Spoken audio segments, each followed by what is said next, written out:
Right, well, I think we'll just put our hands together. Get it going.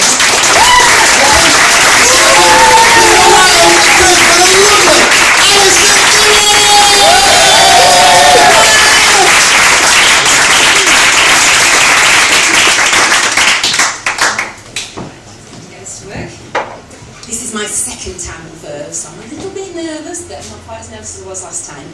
And I'm glad Patrick started off with what jobs do people do, so we've got a student and a brilliant festival guy who gets to do brilliant stuff. Are there any teachers in tonight? No? Because I was... yeah. Big up this lady is the hardest job in the world. I know people don't believe that, but it really is. And I was a teacher for 8 years, which I can't really believe, because I couldn't stand it for about 7.5 of those. So what I've learned really is don't stick with a job you cannot stand. And I actually thought to myself, 8 years? Like, you'd actually get about 8 years if you were selling smack to little bastards, to be honest. So, you're not enjoying it, just get out. And I wasn't a bad teacher, to be honest. I mean, you know, I did okay, it wasn't great. But when I was thinking about it, there were probably 3 things really that I wasn't great about being a teacher. One, I was dead soft, so the kids always ran rings at me and had a bit of a laugh. Secondly, I can't stand children. And that's really a bit down to, you know, it's like a pilot who's scared of heights or an MP with one house. And the third thing really, and it is something about me, I've got a really bad memory for faces. I have to meet somebody quite a few times before I remember them. And if you're a secondary school teacher, do you primary, secondary? University. Oh, grown-ups. So in secondary school, you're probably teaching 6, 7 classes, so you probably have to remember about 200 kids.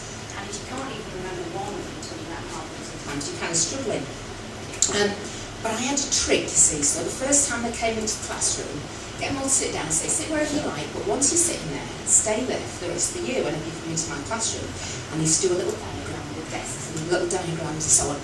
Right, Neil, bits of black hair, dirty drapes, right, got me. As long as Neil sits there, no matter what he looks like, I don't remember.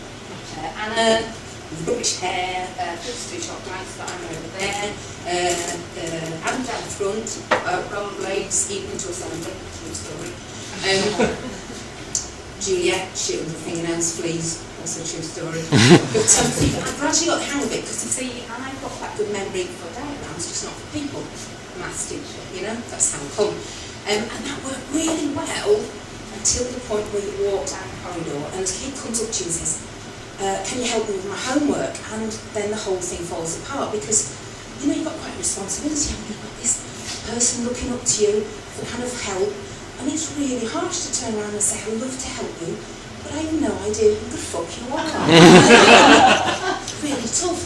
And, you know, I just suppose, I mean, to be honest, I'll really struggle saying, if I meet any of you again after tonight, I'll have one of 2 reactions. One is, I'll just completely ignore you, obviously, because I'll think I've never met you before. The other is, I'll have an inkling that I've met you before, and I will gush and invite you back to my house and everything, on the off chance you've turned out to be my closest friend. Because I really want of either of those 2 things. And in fact, I wondered, actually, I needed a bit of a trick for that. How do I manage in social circles? Has anybody ever seen Memento, that film? It's got Guy Pearce, you know, who used to be Michael from Neighbours. And he's kind of got, he's had this accident where he's got no he's just got short-term memory, you can only remember a few seconds, like a goldfish or something. So in order to get over it, he kind of tattoos his body with things to remind himself that, well, I could do that in a social situation. I'll meet somebody like you and I look and think, oh, that's Anna, and oh, how's your girl? Yeah, how's you know, kind of going out that night out with the girls, how's that going? Oh, Mark, oh, how's it going? I just heard the exciting news that your dad's died. Now, obviously, you need a bit of work, really, but, you know, if you could kind of give yourself a bit of a clue like that. But meanwhile, back at the teaching, there were a few kids I remembered, so I thought, well, I might just share those with you, because it might give us a clue about what it is that makes me remember. So, for example, there was a kid called Justin Wakefield, who we used to call Osset. And that kind of works. So I've remembered him for years because of that sort of handy thing. It doesn't work for every name. Anyway, I remember this kid called Jasmine, not for anything to do with her name or anything, but just because of something she did.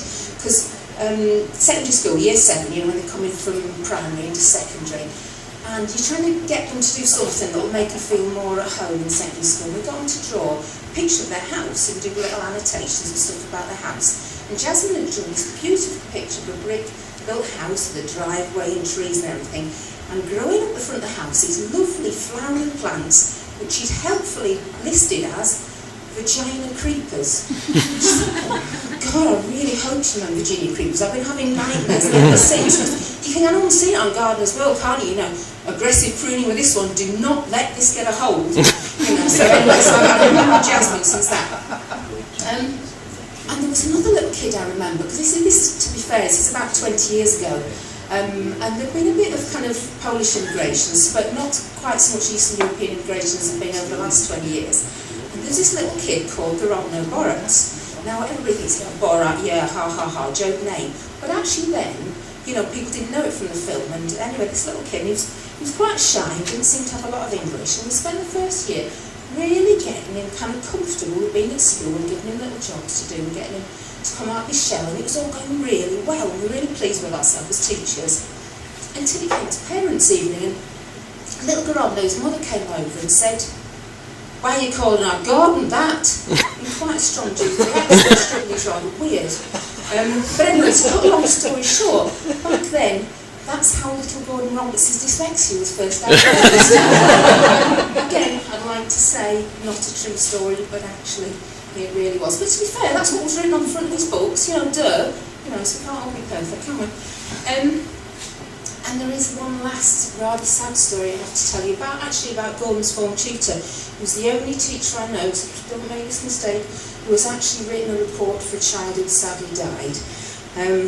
Jack is very well behaved in class and has caused no trouble at all. His creative work is however quite limited, and he has failed to complete a number of homeworks. However, with a little bit of effort, I'm sure he can improve over the coming months. Needless to say, Jack responded very badly to his tutor's report, in much the same way, to be honest, as he responded very badly to the defibrillator a few weeks earlier. So, you know, sorry about But anyway, I don't really think I can follow that story, so thanks very much for your time. You've been much nicer than any maths class I've ever stood in front of. So hopefully this is a better career choice. Cheers.